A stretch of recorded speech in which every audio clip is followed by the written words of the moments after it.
Hi friend, good evening, नमस्कार। कैसे हैं? आई होप कि आप अच्छे होंगे। जय हिंद, जय भारत। हम लोग इससे पहले के वीडियो में, यह मेरा वीडियो का दूसरा पार्ट है, आपातकाल के बारे में जो हम लोग चर्चा किए थे। इससे पहले के वीडियो में भी पार्ट 1 में आधा चर्चा कर चुके हैं और उससे बाद की चर्चा अब इस वीडियो में किया जाएगा। तो पहले आप लोग ये कीजिएगा कि पहले फर्स्ट वीडियो देख लीजिएगा, उसके बाद ये वीडियो देखिए, तभी समझ में आएगा।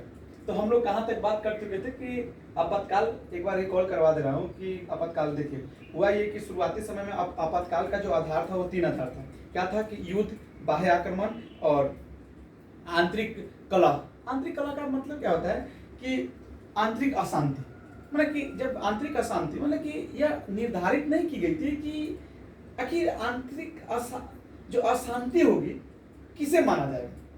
इसी के आधार पर श्रीमती गांधी ने आपातकाल घोषित कर दिया और कई नेताओं को इससे गिरफ्तार कर लिया गया।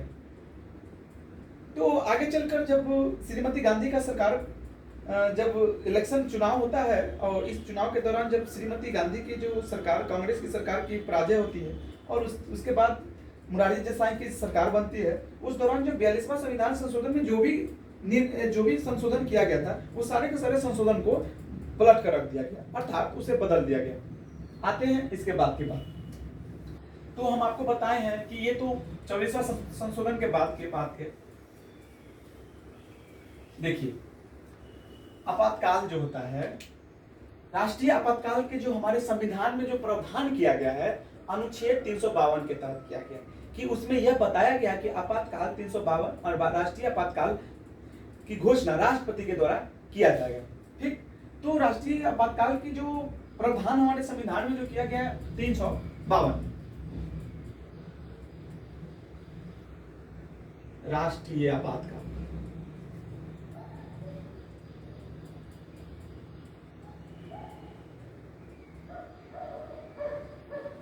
राष्ट्रीय आपातकाल 352 किस किस आधार पर हम आपातकाल लगा सकते हैं? एक तो आधार है कि युद्ध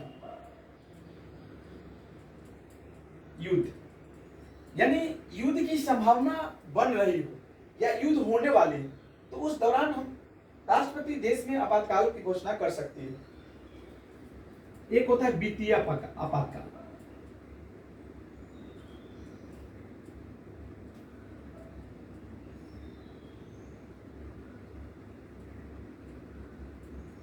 वित्तीय आपातकाल। एक होता है बाह्य आक्रमण।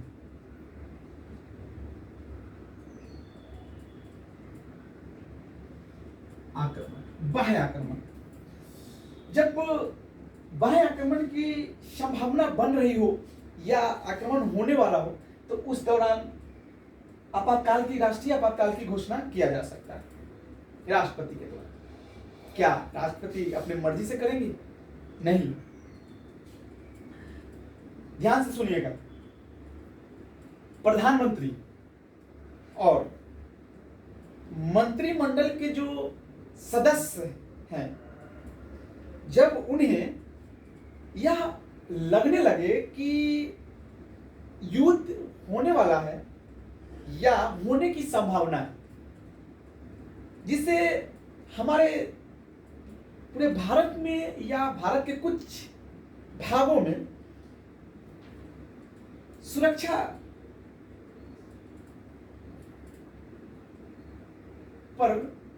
सुरक्षा को प्रभावित करें, सुरक्षा प्रभावित होगी, तो इस दौरान ये दोनों क्या करेंगे कि लिखित सिफारिश राष्ट्रपति से करेंगे और राष्ट्रपति जी क्या करेंगे?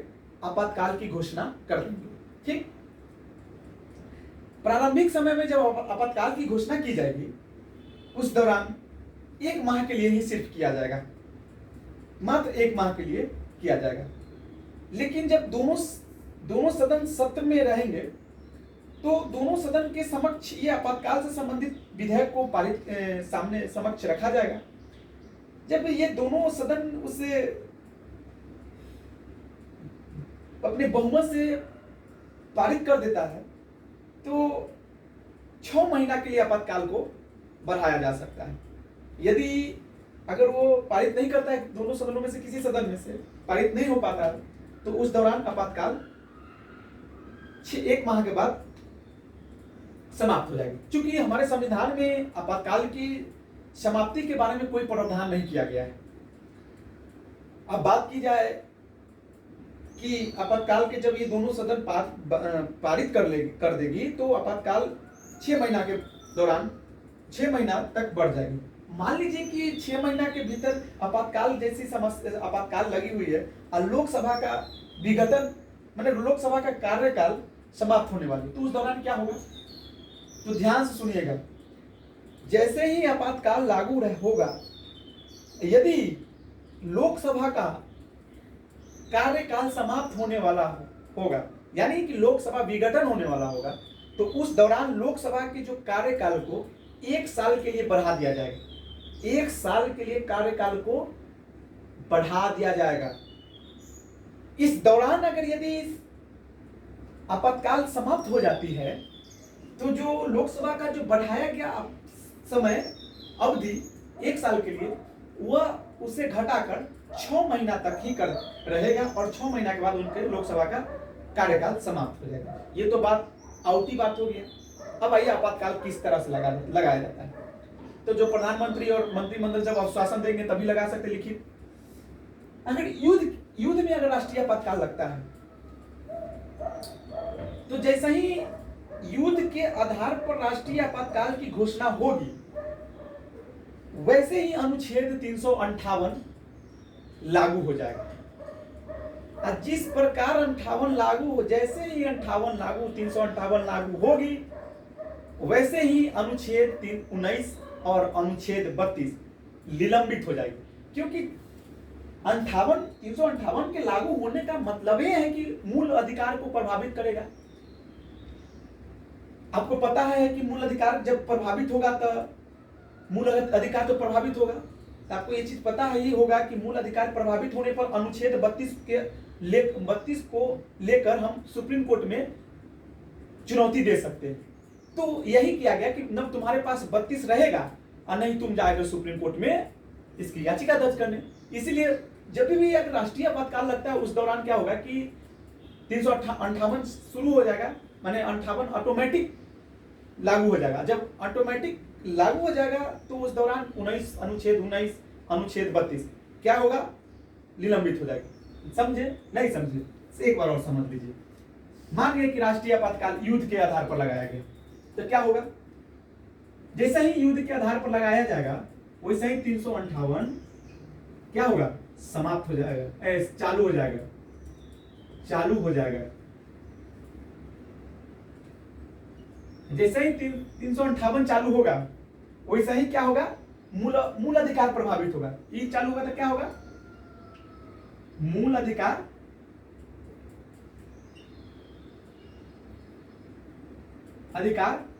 प्रभावित होगा। जैसे ही मूल अधिकार प्रभावित होगा तो क्या होगा? अनुच्छेद 19 निलंबित हो जाएगी। यानी कि 358 लागू होते ही कौन सा अनुच्छेद निलंबित हो जाएगी? तो अनुच्छेद 19, अनुच्छेद 32, अनुच्छेद 32 निलंबित हो जाएगा। क्या हो जाएगा? निलंबित निलंबित।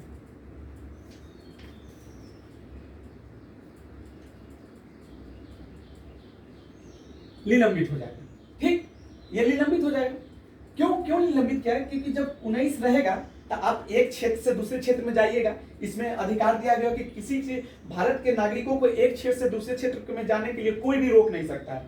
ठीक, एक अनुच्छेद 1 में आपको संघ बनाने का अधिकार दिया गया हुआ है कि आप संघ बना सकते हैं, तो उस दौरान संघ भी नहीं बना सकते हैं। आपको आंदोलन करने का अधिकार दिया गया है, वो भी उस दौरान नहीं कर सकते। आपको एक क्षेत्र से दूसरे क्षेत्र में व्यापार करने का अधिकार दिया गया है, वो भी नहीं कर सकते हैं। आपको एक क्षेत्र से दूसरे क्षेत्र में रहने का अधिकार दिया गया, वो भी नहीं कर सकते। तो इसलिए जब यह प्रभावित होगा, इतना दिमाग लगाइए, जब 19 प्रभावित होगा तो आप जाइएगा, चाहे हम जाएंगे, हमारा मूल अधिकार प्रभावित हो जाएगा तो हम जाएंगे सुप्रीम कोर्ट में, क्योंकि मूल अधिकार का रक्षक किसे कहा जाता है? सुप्रीम कोर्ट को। तो सुप्रीम कोर्ट जाएंगे। तो इसलिए हमारे संविधान निर्माता इतना मतलब इतना माइंड का शार्प व्यक्ति था कि सोचा कि 19 अगर लागू हो जाए, निलंबित हो जाएगा तो वो तो 32 लेके पहुंच जाएंगे। तो इसलिए क्या कहा गया कि 19 के साथ साथ 32 को भी निलंबित कर दिया जाएगा। ठीक, इस दौरान आपातकाल लग जाएगा। यदि मान लीजिए कि आपातकाल बहुत भीषण है, यानी युद्ध बहुत भीषण आधार पर है, और राष्ट्रपति यह चाह रहे हैं कि और मूल अधिकार को निलंबित करे। अभी तो 2 मूल अधिकार निलंबित हुआ है, और निलंबित करे तो क्या करेगा? 359 को स्टार्ट कर देगा, यानी कि 359 लागू कर देगा। और जैसा ही 359 लागू होगा, याद रखिएगा, यानी कि राष्ट्रपति, एक बार और सुन लीजिए कि राष्ट्रपति क्या करेगा, मैंने बहुत भीषण युद्ध चल रहा हो या भीषण आक्रमण हो रहा हो या मैंने कुछ ऐसी परिस्थिति है जिससे कि देश में मूल अधिकार को प्रभावित करना मतलब कि अनिवार्य है, तो उस दौरान क्या करेगा राष्ट्रपति कि अनुच्छेद 359 को लागू कर देगा। जैसा ही 359 लागू हुआ, मात्र दो अनुच्छेद कर छोड़कर सभी जो मूल अधिकार को निलंबित करना चाहेगी राष्ट्रपति, उस सारे के सारे मूल अधिकार निलंबित हो जाएगी। सिर्फ 2 मूल अधिकार को छोड़कर, यानी 2 अनुच्छेद को छोड़कर राष्ट्रपति जिस अनुच्छेद को निलंबित करना चाहेगी वो कर सकती है। वो कौन? तो 359 जब स्टार्ट होगा, 359 स्टार्ट होगा, वो 300 याद ध्यान से रखिएगा, 359 जब स्टार्ट होगा तो क्या होगा? अनुच्छेद 20 और 21 छोड़कर, 20-21 में क्या है? जीवन के अधिकार में, जीवन को जीने का अधिकार में मूल अधिकार को शामिल किया गया, वही। तो उसको अनुच्छेद जैसे ही 359 लागू होगा, वैसा ही अनुच्छेद 20 और 21 छोड़कर, 20 और 21 छोड़कर सभी मूल अधिकार निलंबित हो जाएगी। जिसको चाहेगा राष्ट्रपति उसको निलंबित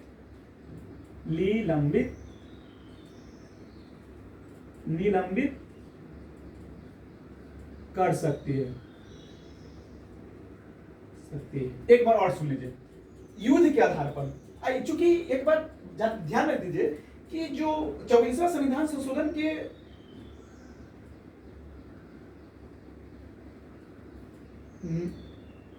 में प्रावधान किया गया था कि राष्ट्रीय आपातकाल पूरा देश में नहीं लगाया जा सकता है। मतलब लगाया जा सकता है, ये हम नहीं कह सकते नहीं लगाया जा सकता है, लेकिन जरूरी पड़ने पर ही लगाया जा सकता है, बिना जरूरी के नहीं लगाया जाता है। मान गए कि हमारा जम्मू कश्मीर में 300 मतलब कि आक्रमण हो रहा है, युद्ध हो रहा है, चाहे कुछ भी हो रहा है, जम्मू कश्मीर में हो रहा है, उससे बिहार प्रभावित नहीं हो रहा है, यूपी प्रभावित नहीं हो रहा है, एमपी प्रभावित नहीं हो रहा है, हरियाणा प्रभावित नहीं हो रहा है, राजस्थान प्रभावित नहीं हो रहा है, पंजाब प्रभावित नहीं हो रहा है, आंध्र प्रदेश प्रभावित नहीं हो रहा है, तेलंगाना प्रभावित नहीं हो रहा है, महाराष्ट्र प्रभावित नहीं हो रहा है, केरल प्रभावित नहीं हो रहा है। इन सभी क्षेत्रों में जब प्रभावित नहीं हो रहा है तो इन क्षेत्रों में क्यों लगाया जाएगा? भाई सही बात है ना कि क्यों लगाया जाएगा? क्यों लोगों को इन क्षेत्रों में परेशान करना होगा, परेशान किया जाए?